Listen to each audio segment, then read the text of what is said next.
चलिए भोजपुर के उज्जैन वंशीय शासक को देखेंगे और इसी टॉपिक के साथ हमारा क्या हो जाएगा, एनिसेंट हिस्ट्री बिहार का समाप्त हो जाएगा। और हम लोग इसको एमसीक्यू करेंगे और कल के क्लास में हम क्या करेंगे, तो हम लोग मॉडर्न हिस्ट्री की शुरुआत करेंगे। ठीक है। तो यहाँ पे देखोगे आप, धार जिसको मालवा कहते हैं, 1305 में अलाउद्दीन खिलजी की सेना के आक्रमण हो जाने के बाद भोजराज ने अपने पुत्र देवराज एवं अन्य राजपूत अनुयायियों के साथ कीकट, ठीक है, कीकट क्षेत्र के चेरो राजा मुकंद के यहाँ शरण ली और इसका मूल निवास उज्जैन था। अतः ये उज्जैनी राजपूत कहलाया। ठीक है। आपको ध्यान में क्या रखना है ना, से मतलब ये जो क्या नाम था, अलाउद्दीन खिलजी जो था उसने क्या किया, उसने सबसे पहले क्या किया, उसने मतलब, ठीक है, उज्जैन पे आक्रमण किया। ठीक है, या फिर धार मालवा कह लीजिए, उज्जैन उसकी राजधानी थी। धार मालवा पे 1305 में अलाउद्दीन खिलजी की सेना का अधिकार हो जाने के बाद भोजराज ने अपने पुत्र देवराज, ठीक है, भोजराज काफी प्रमुख शासक था, धार शासक था, मालवा का शासक था भोजराज। और इसके समय में आपको धार नगरी की बात करेंगे तो सरस्वती की नगरी थी, विद्वानों की नगरी मानी जाती थी। अपने पुत्र देवराज एवं अन्य राजपूत अनुयायी के साथ कीकट, शाहाबाद एवं पलामू का जो क्षेत्र जो था कीकट प्रदेश के तौर पे भी जानते थे, चेरो राजा मुकुंद के यहाँ शरण लिया। इसका मूल निवास कहाँ था, उज्जैन था। ठीक है, इसीलिए मतलब ये जो थे ना, ये क्या कहला, उज्जैनी राजपूत कहला है। ठीक है। चेरो राजा ने इन उज्जैनी राजपूतों को गंगा घाटी का क्षेत्र जागीर के रूप में दे दिया। मुस्लिम आक्रमण ने चेरो राजा मुकुंद के मारे जाने के बाद उसका पुत्र सशबल राजा बना। ठीक है, तो यहाँ पे जो मुकुंद जो था उसने भोजराज या फिर उनकी उसके पुत्र को जो शरण जो दी थी, तो मुस्लिम आक्रमण के बाद चेरो राजा मुकुंद जो था मारा जाता है। और उसके बाद वहां का जो शासक जो बना उसका नाम था सहसबल था। ठीक है, जो कि मुकुंद का बेटा था।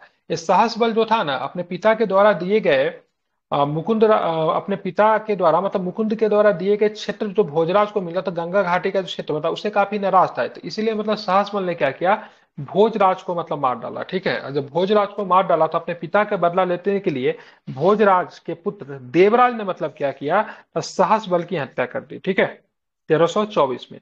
और चेरो राज्य का अधिकार कर लिया और भोजपुर नामक नगर की स्थापना की। ठीक है, तो यहाँ पे भोजराज के नाम से इसने क्या किया, भोजपुर नामक नमक बना, सॉरी नगर बनाया। और यहाँ पे, ठीक है, एक तरह से देखेंगे तो कहाँ के थे ये शासक, तो धार के थे, उज्जैनी राजपूत है इनका, बिहार में इनका मतलब प्रशासन आपको देखने को मिलेगा। देवराज ने संतन सिंह के नाम से मतलब क्या किया, भोजपुर पे शासन किया। ठीक है, संतन सिंह की मृत्यु 1344 में हो गई। उसके बाद ओंकार देव के नेतृत्व में उज्जैनों ने लगभग 1457 ईस्वी में भोजपुर पर अधिकार कर लिया और बिहटा को अपना केंद्र बना। बिहटा पटना में पड़ता है, इसको भी आपको ध्यान में रखना चाहिए। ठीक है, अब आएंगे और भी कुछ प्रश्न, उसके भी बारे में हम लोग देखते हैं। ठीक है, क्या है, हाँ वही लिंक है। ठीक है, जो आपने सेंड किया वही लिंक है। ठीक है, तो सबसे पहले हमको ध्यान में रखना है, भोजपुर के उज्जैन वंशी शासक बिहार में कैसे पहुंच गए। तो सबसे पहले खिलजी की सेना का आक्रमण होता है धार पे, और उसके बाद आप देखोगे तो भोजराज अपने पुत्र देवराज के साथ बिहार आते हैं। राजपूत अनुयायी भी थे, और जब यहाँ पे आते तो यहाँ के शासक मुकुंद होते, चेरो प्रशासन होता है यहाँ पे। मुकुंद साहब जो थे इनको बोलते से गंगा घाटी का क्षेत्र जागीर के तौर पे दे दिया, लेकिन ये बात उसके बेटे को पसंद नहीं आई। और मुकुंद की जब हत्या जब की जाती है, मारा जाता है मुकुंद मुस्लिम मुस्लिम आक्रमण के दौरान, तो शाहसबल जो शासक बनता उसने भोजराज को मार डाला। अपने पिता की बदला लेने के लिए देवराज ने मतलब क्या किया, भोजराज को मतलब देवराज ने मतलब क्या किया, सहसबल की हत्या कर दी। अब भोजराज ने बिहारी नाम रख लिया यहाँ पे, थोड़ा नाम में परिवर्तन किया, संतन सिंह के नाम से मतलब भोजपुर पे शासन किया। अपने पिता के तौर अपने पिता के नाम से ही, भोजराज के नाम से ही भोजपुर शहर का निर्माण करवाया। अब 1344 में उसकी मृत्यु हो जाती है। उसके बाद ओंकार देव के नेतृत्व में उज्जैनों ने लगभग 1457 में भोजपुर पर अधिकार कर लिया, हाँ, एवं बिहटा को अपना केंद्र बनाया। ओंकार देव के बाद दुर्लभ देव उज्जैनों का नेता बना, जो बिहार के सूबेदार जमाल खान से पराजित होकर जंगलों में भाग गया तथा धावा को अपना केंद्र बनाया। ठीक है, सासाराम के अफगान जागीरदार हसन खान और उसके पुत्र शेर खान उज्जैनों के साथ अच्छे संबंध थे। ठीक है, तो सासाराम के जो अफगान जागीरदार थे इनका नाम था हसन खान, और उनके पुत्र का नाम क्या था, शेर खां। ठीक है, जिनको शेर शाह सूरी के तौर पे भी हम लोग जानते हैं। तो उज्जैनों के साथ इनके अच्छे संबंध रहे थे। ठीक है, ध्यान में रखना है, काफी अधिक महत्वपूर्ण है। अब यहाँ पे देखोगे, राजा राम शाही ने उज्जैनों की राजधानी दावा में पुनः मतलब बिहटा हस्तांतरित कर लिया। यहाँ पे जो बिहटा राजधानी, यहाँ पे, ठीक है, दावा राजधानी कौन लेकर गया था, ठीक है, तो ध्यान रखेंगे। तो दुर्लभ देव, ठीक है, दुर्लभ देव जो था धावा या फिर दावा को अपना राजधानी बनाया था, क्योंकि जमाल खान से पराजित होकर भाग जाता है वो। ठीक है, और फिर से मतलब दावा से मतलब राजधानी फिर से बिहटा लेकर कौन आता है, तो राम शाही ने। ठीक है, कालांतर में नारायण मल के नेतृत्व में उज्जैनों का पुनः उत्थान हुआ, बक्सर उसका प्रमुख केंद्र बन गया। ठीक है। उज्जैनों और चेरो उज्जैनों और चेरो के बीच में 16 से 11 में एक बड़ा संघर्ष हुआ, जिसमें दिल्ली की सेना की मदद से उज्जैनी जो थे विजयी हो जाते थे, क्योंकि उज्जैनों और चेरो के बीच में संघर्ष जो था हमेशा से मतलब बना हुआ ही रहेगा। ठीक है। हालांकि मतलब उज्जैनों को चेरो के द्वारा ही बसाया गया था। ठीक है। राजा मुकुंद अगर इसको शरण अगर नहीं देता तो उज्जैनी यहाँ पे आ ही नहीं पाते। ठीक है। इसके पश्चात उज्जैन शासक बक्सर, डुमराव, जगदीशपुर के क्षेत्र में एक मजबूत शक्ति के रूप में उभरे, तथा स्थिति ब्रिटिश काल तक इनकी जो स्थिति जो थी वह बनी हुई रही। ये भी आपको ध्यान में रखना है। ठीक है। तो ये जो कहानी जो था उज्जैन से पूछा, लेकिन ये प्रश्न आते नहीं एग्जाम में, आज तक कभी भी मैंने नहीं देखा, लेकिन फिर भी आपको ध्यान में रखना है। सब भोजपुर के उज्जैन वंशीय शासक का प्रशासन बिहार में रहा था। इनको बिहार में प्रशासन करने या फिर बसाने का श्रेय किसे जाता है, तो ध्यान रखना किसे जाता, तो राजा मुकुंद को जाता, जो कि राजा मुकुंद जो था चेरो के राजा थे। ये भी आपको ध्यान में रखना है। प्रश्न आपको यहाँ से आता है, नुहानी वंश से आपको प्रश्न आता है। नुहानी वंश काफी महत्वपूर्ण वंश है। ठीक है। ये अफगान थे, क्या थे ये, तो अफगान थे, अफगानी थे, ध्यान में रखना है। ठीक है। सिकंदर लोदी ने लगभग 1504 में बंगाल के शासकों के साथ संधि करके मुंगेर के क्षेत्र को बिहार और बंगाल के बीच सीमा रेखा निर्धारण किया। ठीक है। मुंगेर को सिकंदर लोदी ने दरिया खान नुहानी को बिहार का प्रभावी या फिर शासक नियुक्त किया। ठीक है। तो सिकंदर लोदी के पूछा जाता है, दरिया खान नुहानी जो था, ठीक है, उसको किसके द्वारा बिहार का प्रभारी बनाया जाता है, तो सिकंदर लोदी के द्वारा। ठीक है। और दरिया खान नुहानी के पश्चात उसका पुत्र जो था बहार खान नुहानी बना। ठीक है। अब बहार खान नुहानी जब शासक जब बनता है तो देखता है लोदी वंश का जो अंतिम शासक जो था इब्राहिम लोदी, और पानीपत के युद्ध में मतलब क्या हो जाता, पराजित हो जाता। जब पानीपत के युद्ध में जब पराजित हो जाता तो इसने आपको अपने आप को क्या किया, स्वतंत्र शासक घोषित कर दिया, क्योंकि सिकंदर लोदी के बाद इब्राहिम लोदी आएगा। इब्राहिम लोदी क्या होता है, पानीपत के युद्ध में मारा जाता है। तो उसके बाद इसने अपने आप को क्या किया, तो स्वतंत्र शासक मतलब जो था घोषित कर दिया। किसने, इसने स्वतंत्र शासक घोषित कर दिया अपने आप को। ध्यान रखें, तो बहार खान नोहानी जो था अपने आप को स्वतंत्र शासक घोषित कर दिया। ठीक है। लेकिन बहार खान नोहानी जो था, इसी ने अपने पुत्र, ठीक है, जलाल खान, ठीक है, ध्यान रखें, जिसका पुत्र का नाम क्या था, जलाल खान। तो सबसे पहले दरिया खान नुहानी, दरिया खान नुहानी के बाद बहार खान नुहानी, बहार खान नुहानी का पुत्र था जलाल खान। तो जलाल खान का संरक्षक के तौर पे नियुक्त किया था, इसको शेर शाह सूरी को इसका संरक्षक नियुक्त किया गया था।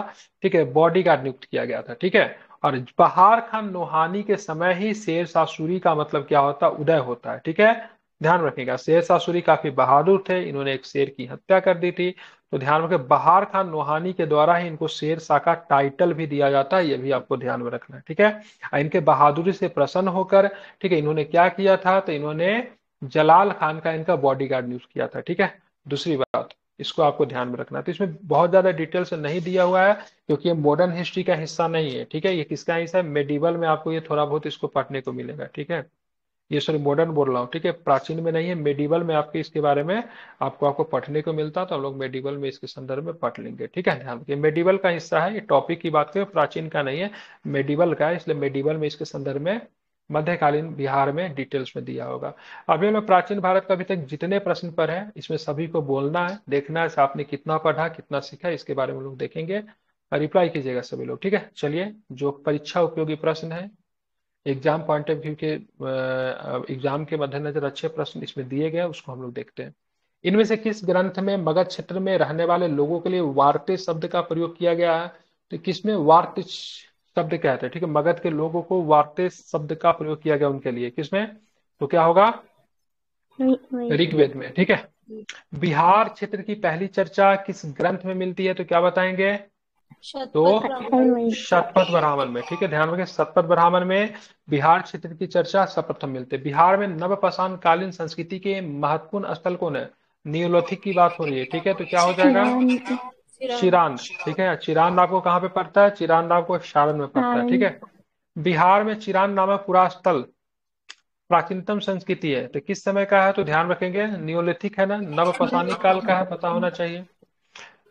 इनमें से कौन महाजनपद बिहार में नहीं था, तो बिहार में अंग था, भज्जी था, मगध भी था, लेकिन वत्स नहीं था। वत्स की राजधानी कौशाम्बी थी, जो कि आपको उत्तर प्रदेश में पड़ता था। मगध था बिहार में। बिहार में 3 महाजनपद थे, मगध थे, अंग थे, वज्जी थे। ठीक है।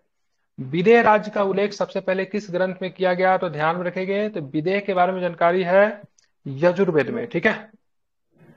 बुद्ध के जन्म से पूर्व 6ठी शताब्दी ईसा पूर्व में भारत में 16 महाजनपदों में बटा था। इसका उल्लेख किस ग्रंथ से प्राप्त होता है? तो किससे प्राप्त होता है? तो अंगुत्तर उत्तर निकाय से। निकाय। ठीक है, दो ग्रंथ से पता चलता है, एक अंगुत्तर निकाय है, एक कौन सा है? भगवती सूत्र। भगवती सूत्र से पता चलता है। ठीक है। बौद्ध साहित्य में किस नगर का उल्लेख नहीं है? तो बौद्ध साहित्य में किस नगर का उल्लेख नहीं दिया गया? तो लखनऊ का कोई उल्लेख आपको नहीं देखने को मिलता है। ठीक है।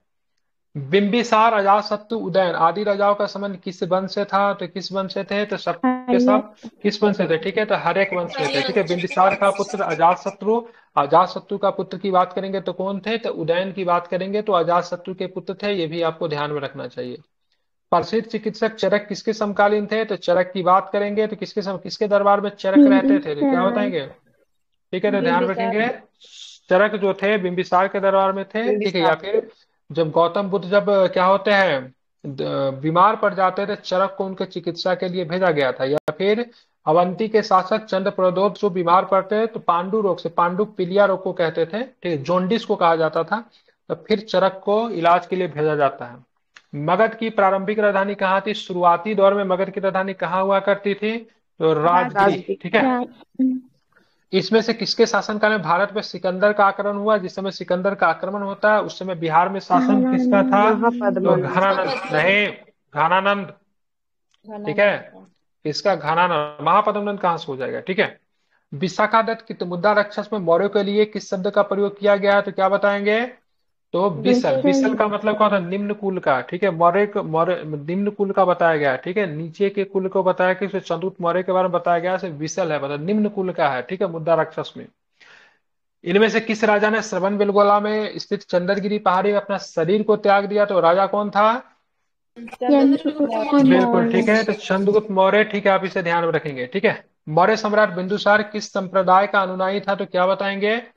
तो आजीवक यादव। संप्रदाय का। ठीक है, आजीवक के संस्थापक कौन थे? तो मखली गोसाल। क्या नाम था उनका? मखली मखली पुत्र गोसावी। गोसाल। ठीक है। मगध के किस शासक ने कश्मीर में श्रीनगर की स्थापना की? ठीक है, तो कश्मीर में श्रीनगर के संस्थापक की बात करेंगे तो अशोक थे। कौन थे? ध्यान रखेंगे, कौन हो जाएंगे? अशोक है। ठीक है। प्राचीन भारत का विख्यात राजनीतिक वत्सकार किसके दरबार में मंत्री के पद पे सुशोभित था? किसके दरबार में था वत्सकार? ठीक है, तो अजात शत्रु हो जाएगा। ठीक है, वस्कार की बात करेंगे तो अजात शत्रु का बहुत अच्छा मित्र भी था।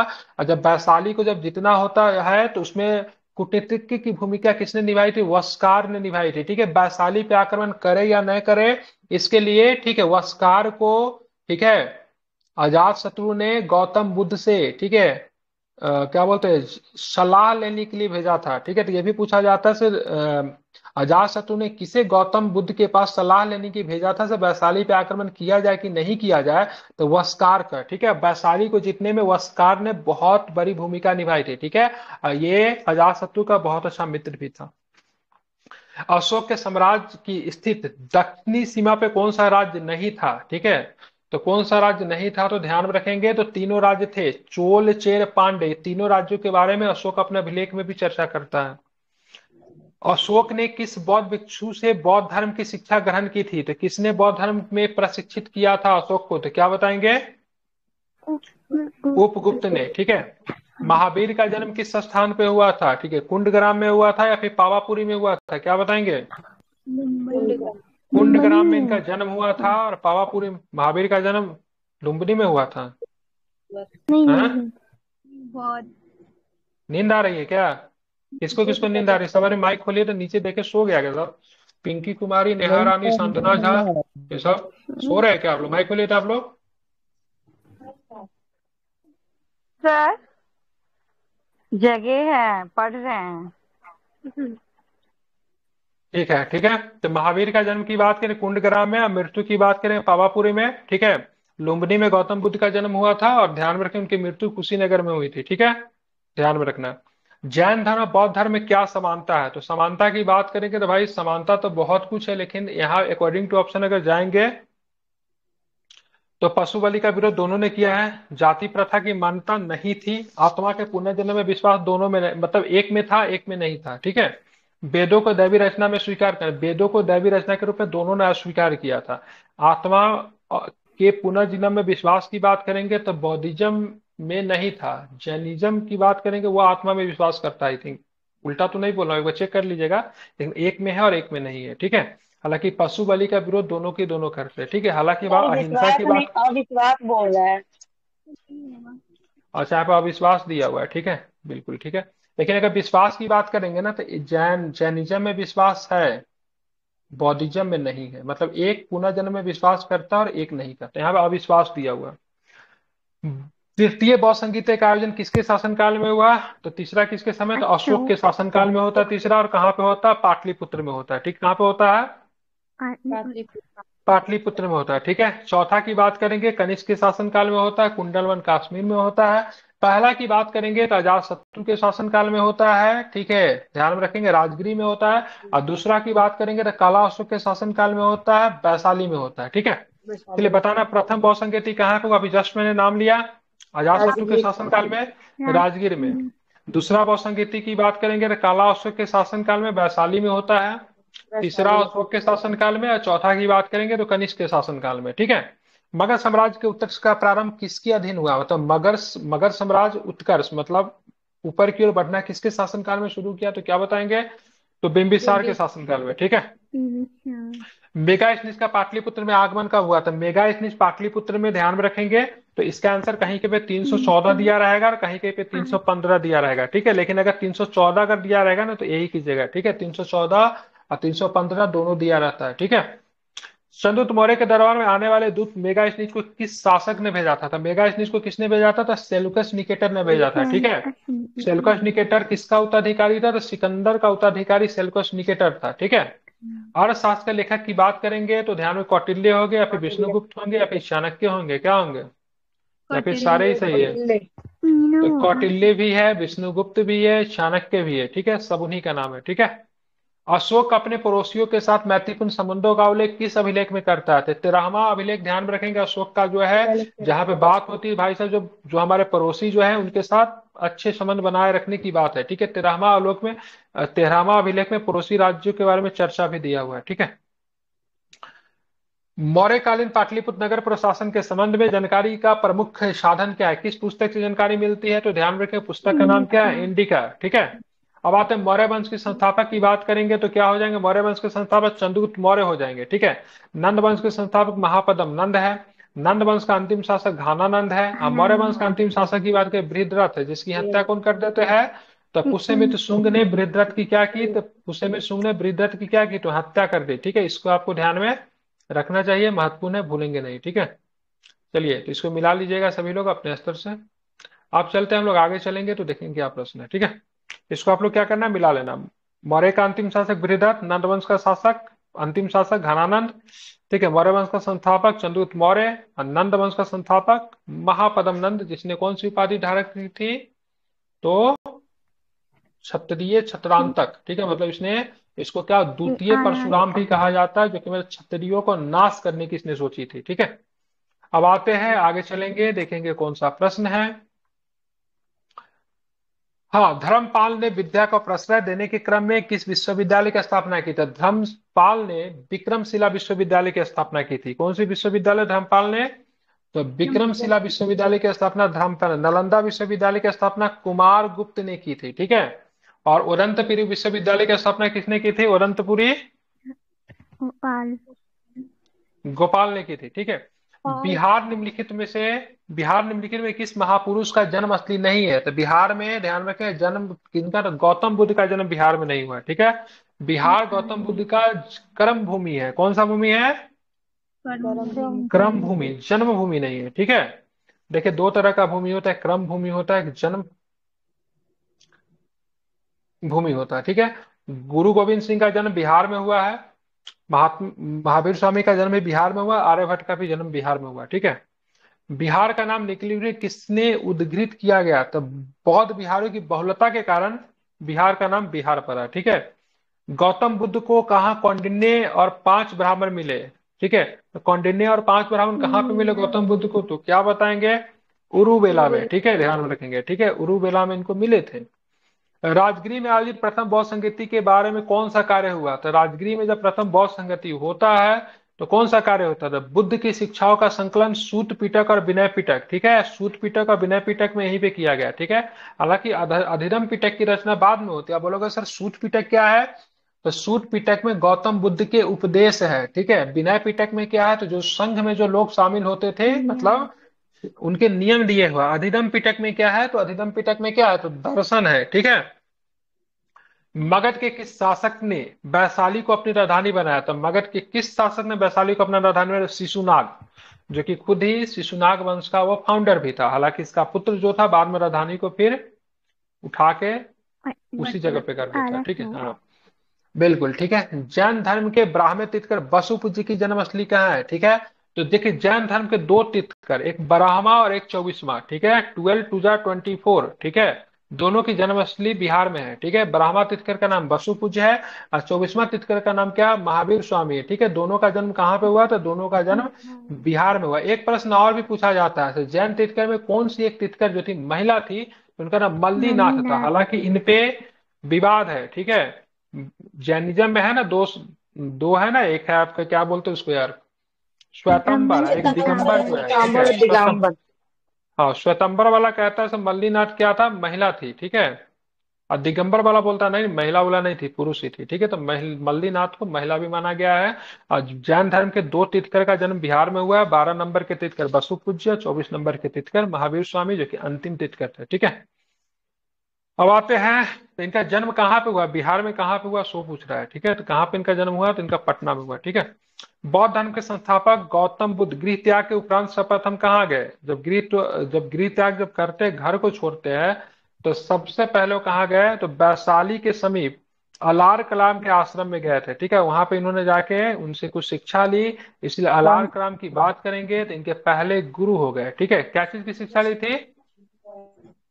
क्या चीज की शिक्षा ली थी? सांख्य दर्शन की शिक्षा ली थी। सब भूल गया सब, ठीक है। सांख्य दर्शन की शिक्षा ली थी, ठीक है। और ये लार कलाम से ली थी। इनके पहले गुरु हुए। उसके बाद इनके दूसरी गुरु जो क्या नाम है? रामपुत्र, रुद्रक रामपुत्र। क्या नाम था दूसरे गुरु? रुद्रक रामपुत्र थे, ठीक है।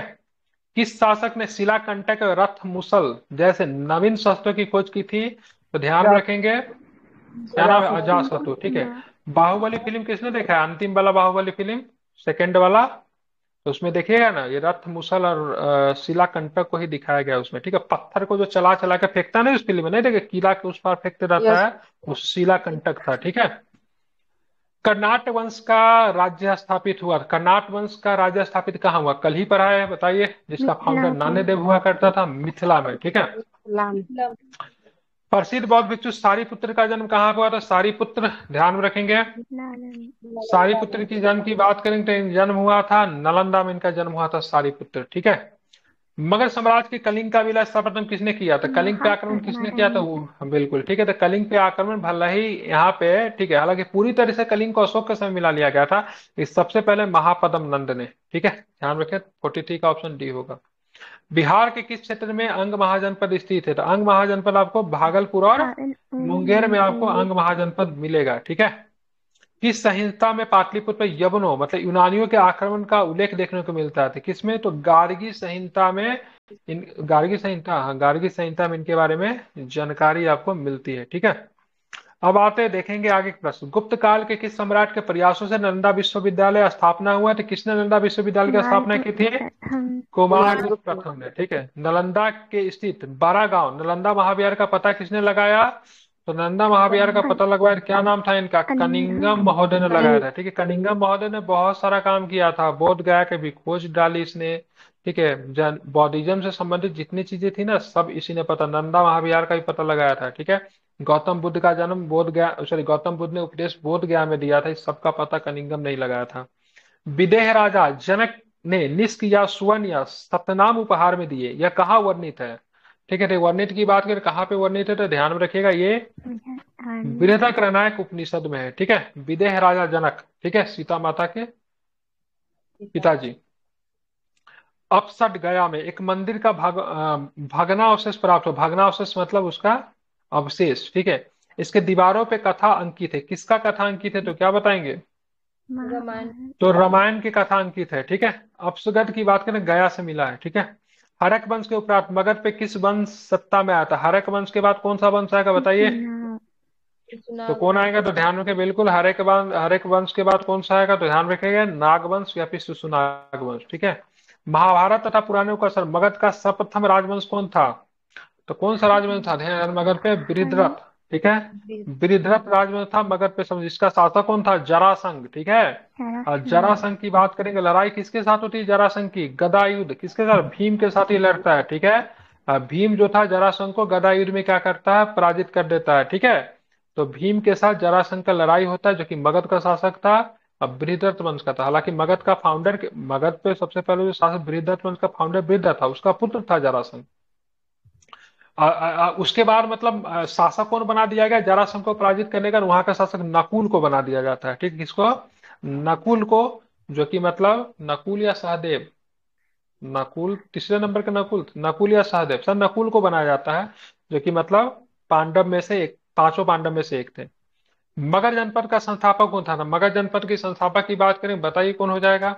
ठीक है, बृहद्रथ तथा जरासंध। बृहद्रथ का पुत्र जरासंध था, जो कि मतलब महाभारत के युद्ध में पराजित होता। मगध साम्राज्य का वास्तविक संस्थापक की बात करेंगे। अब आया सही प्रश्न, वास्तविक संस्थापक का पूछा जाएगा तो क्या बताओगे? बिंबिसार था। ठीक है। बिंबिसार ने ब्रह्मदत्त को पराजित करके कौन सा राज्य जीता? ठीक है, ध्यान रखें, तो कौन सा राज्य जीता है? अंग राज्य जीता है। कौन सा? अंगराज। ठीक है। बाजी संघ के लिच्छवियों को पराजित करने वाला मगध का शासक कौन था? ठीक है, तो किसने पराजित किए थे? ध्यान रखेंगे, तो बज्जी संघ के, ध्यान रखें, किसने पराजित किए थे? अजातशत्रु। ठीक है। इसमें मदद किसने की थी? बज्जू की राजधानी वैशाली थी। तो मैंने बोला था इसको बहुत ही कूटनीतिक सहायता से, ठीक है, पराजित किया गया था। इसमें सहायता किसने की थी? अजातशत्रु, वत्सकार ने सहायता की थी। कितने? वत्सकार ने सहायता की थी। पाटलिपुत्र नगर की स्थापना किसने किया? तो पाटलिपुत्र नगर की स्थापना किसने किया था? तो ध्यान, क्या बताओगे? तो उदयन ने किया। उदयन ने पाटलिपुत्र की स्थापना की थी। किससे मुक्ति दिलाने के कारण चंद्रगुप्त मौर्य को भारत का मुक्तिदाता कहा जाता है? ठीक है, किसे? ईरानियों से या फिर यूनानियों से? किससे? तो यूनानियों से मुक्ति दिलाने के लिए इनको कहा जाता है। चंद्रगुप्त मौर्य के उपरांत मौर्य साम्राज्य का शासक कौन बना था? चंद्रगुप्त मौर्य के पुत्र का नाम क्या था, जो कि अशोक के पापा जी थे? क्या नाम था उनका? तो क्या बताएंगे? बिल्कुल ठीक है, ध्यान रखें, बिंदुसार। ठीक है। अशोक का धर्म क्या था? तो एक तरह से धर्म की बात करेंगे तो अशोक का धर्म जो था, ध्यान में रखिएगा, क्या था?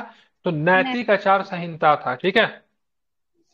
किस विद्वान ने चंद्रगुप्त मौर्य के राज्य प्रसाद के बारे में कहा कि इनकी शानो शौकत का मुकाबला न तो सूसा न तो इकबताना कर सकते? किसने कहा? तो ध्यान रखेगा, ये किसने कहा? एरियन ने कहा है, फिर फाइहान ने कहा? किसने कहा? एरियन ने कहा। ठीक, किसने कहा? नहीं, एरियन। ठीक है, एरियन ने कहा। गया के समीप नागार्जुनी की पहाड़ियों में प्रसिद्ध गोपिका गुहा का निर्माण किसने करवाया? ठीक है, किसने करवाया था? तो ध्यान रखेंगे, दशरथ ने। नहीं, अशोक के पौत्र दशरथ ने। मौर्यकालीन चामर ग्रहणी यक्षिणी प्राप्त हुआ है। ठीक है, पटना के किस शहर से, किस जगह से? तो पटना के दीदारगंज से प्राप्त हुआ है। कहां से प्राप्त हुआ है? तो पटना के दीदारगंज से। ध्यान में रखिएगा, इंपॉर्टेंट है, महत्वपूर्ण है, पूछा जाता है, ये कई बार पूछा है। ठीक है, दीदारगंज से प्राप्त हुई यक्षिणी की। ठीक है, ध्यान में रखना है। बताना, पाटलिपुत्र के नगर निर्माण का सुंदरता का वर्णन किसने किया है? तो पाटलिपुत्र के नगर निर्माण की सुंदरता का वर्णन की बात करेंगे तो मेगास्थनीज ने किया है। किसने किया है? मेगास्थनीज ने।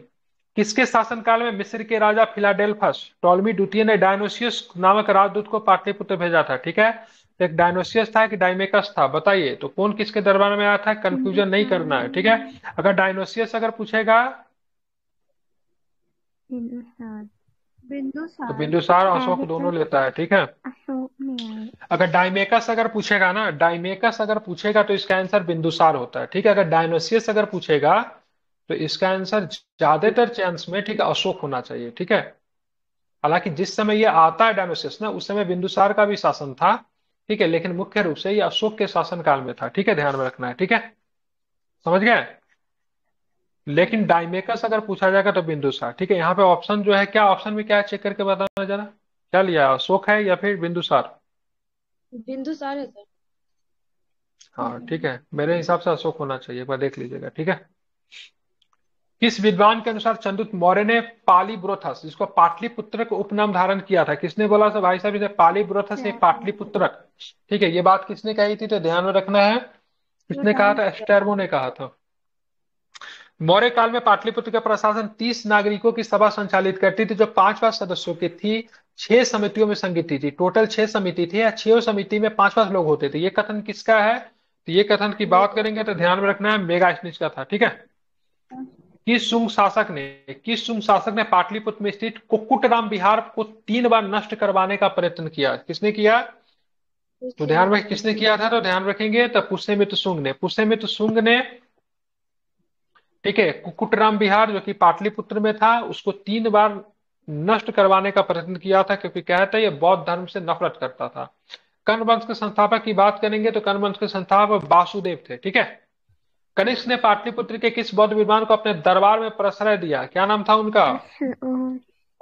ठीक है, अश्वघोष। क्या नाम था? अश्वघोष। कनिष्क जब पाटलिपुत्र बिहार पे जो आक्रमण करते हैं तो वहीं से इनको अश्वघोष मिलता है, बुद्ध का भिक्षा पत्र मिलता है और साथ में मिलता है चमत्कारी मुर्गा, ठीक है। तो इसको लेकर, सबको लेकर अपने पास आ जाते हैं, ठीक है। तो अश्वघोष जो था पाटलिपुत्र बिहार पे आक्रमण के दौरान इनको मिला था, ठीक है। मगध पर शासन करने वाले राजवंश का सही क्रम क्या था? तो सबसे पहले मगध पे हर्यक, हर्यक के बाद शिशुनाग, शिशुनाग के बाद नंद, ठीक है। शिशुनाग का नंद, नंद के बाद मौर्य, मौर्य के बाद क्या हो जाएगा? शुंग, ठीक है। मतलब ऑप्शन नंबर क्या होंगे? सी सही है, ठीक है। ध्यान में रखेंगे, ठीक है। सबसे पहले हर्यक, हर्यक के बाद शिशुनाग, शिशुनाग के बाद नंद, नंद के बाद मौर्य, और मौर्य के बाद क्या आ गया? कण्व। कलिंग नरेश खारवाल कहां से कीमती उपहार प्राप्त किया? कलिंग नरेश खारवेल ने कहां से कीमती उपहार प्राप्त किया? तो क्या बताएंगे? अंग एवं मगध से। गार्गी संहिता में पाटलिपुत्र पर यवनों के आक्रमण का उल्लेख है। यह आक्रमण किसके शासनकाल में हुआ था? ठीक है, यवनों के आक्रमण किसके शासनकाल में हुआ था? तो क्या बताएंगे? पुष्यमित्र शुंग के शासनकाल में, ठीक है। चंद्रगुप्त प्रथम का राज्याभिषेक हुआ था, कहां पे हुआ था चंद्रगुप्त प्रथम का राज्याभिषेक? तो क्या बताएंगे? तो पाटलिपुत्र में हुआ था, ठीक है। किस शासक स्वयं को लिच्छवी दौहित्र, दौहित्र का मतलब क्या होता है? मतलब भामा, दौहित्र का मतलब नाती या फिर नातिन कहते हैं, ठीक है। मतलब दौहित्र कहने का मतलब है, मतलब उनकी माता जो थी लिच्छवी राजकुमारी थी। किनके बारे में बात हो रहा है, क्या बताओगे? ठीक है, समुद्रगुप्त अपने आप को लिच्छवी दौहित्र कहते थे, ठीक है, क्योंकि माता जो थी इनकी लिच्छवी की राजकुमारी थी, ठीक है। मगध के दौहित्र का मतलब नाती नतनी होता है, ठीक है।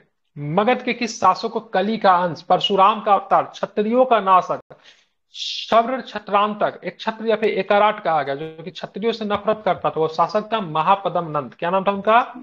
तो महापदम नंद, ठीक है। किस शासक के काल में शैलेंद्र वंश के शासक ने नालंदा में एक बौद्ध मठ स्थापना करवाया था? तो किस शासक के काल में हुआ था, सो आपको बताना है, ठीक है। तो देवपाल के शासन काल में, ठीक है। किस शासक ने औरंतपुरी बिहार शरीफ का निर्माण करवाया? तो क्या बताओगे? तो गोपाल ने, ठीक है। विक्रमशिला धर्मपाल ने, ठीक है। औरंतपुरी की बात करें गोपाल ने, ठीक है। नालंदा की बात करेंगे तो कुमार गुप्त ने। और तक्षशिला का किसने निर्माण करवाया उसका एक्चुअली में फाउंडर नहीं पता। हालांकि भारत का सबसे पुराना यूनिवर्सिटी अगर बताएगा तो तक्षशिला बताओगे आंसर, या फिर मतलब नालंदा विश्वविद्यालय भारत की सबसे पुराना यूनिवर्सिटी थी, कौन थी? तक्षशिला। तक्षशिला। लेकिन अगर पूछा जाएगा कौन सा यूनिवर्सिटी भारत का आवासीय सबसे पुराना थी, जहां पे 10,000 से ज्यादा छात्र रहते थे डेट टाइम, ठीक है, 2700 से ज्यादा शिक्षक थे। अगर इसमें आवासीय अगर लग जाएगा ना तो इसका आंसर नालंदा हो जाएगा, ठीक है। चलिए, हालांकि तक्षशिला यूनिवर्सिटी अब पाकिस्तान में पड़ता है, ठीक है, पहले तो भारत में ही था। मतलब 1947 के बाद भले ही क्षेत्र पाकिस्तान में चला गया, लेकिन भारत ही माना जाएगा।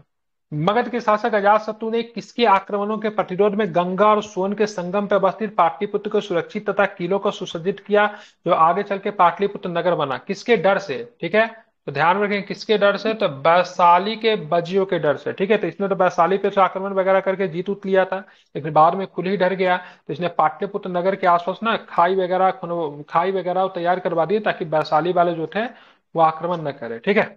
बिहार में साढ़े 7 फीट ऊंची बुद्ध की एक पीतल की मूर्ति कहां से प्राप्त हुई थी? ये सुल्तानगंज से प्राप्त हुआ। कहां से हुआ है? सुल्तानगंज से, भागलपुर से, ठीक है। बिहार में बौद्ध शिक्षा का प्राचीनतम केंद्र की बात करें कौन होगा? बौद्ध शिक्षा का बिहार में प्राचीनतम केंद्र की बात करेंगे तो नालंदा, ठीक है। किसने ये वर्णन किया कि मध्य भारत के सभी देशों में मगध देश में सर्वाधिक नगर थे, धनपतियों में यहाँ चिकित्सालय बनवाए थे जहां रोगियों का मुफ्त इलाज तथा दवाएं दी जाती थी? किसने ये बात की वर्णन किया है? तो क्या बताएंगे? फैहान ने इसका वर्णन किया है, ठीक है। हर्षवर्धन के मृत्युपरांत, मतलब after the death of Harshvardhan, ठीक है, बिहार के कुछ क्षेत्रों में कुछ समय के लिए तिब्बत की संप्रभुता स्थापित हो गई, जिसका अंत किसने किया था? तो ध्यान में किसने इसका अंत किया था? तो ध्यान रखेंगे उसका अंत किया था आदित्य सेन ने, ठीक है। चीनी यात्री ईस्ट बिहार का भ्रमण कब किया? ईस्ट बिहार कब आए थे? तो ध्यान रखेंगे 673 ईसा पूर्व में। कब होगा? 673 ईसा पूर्व में ईस्ट सिंह, ठीक है, या फिर 7वीं शताब्दी दिया रहता, ध्यान में रखेंगे अगर 673 ऑप्शन ना हो तो।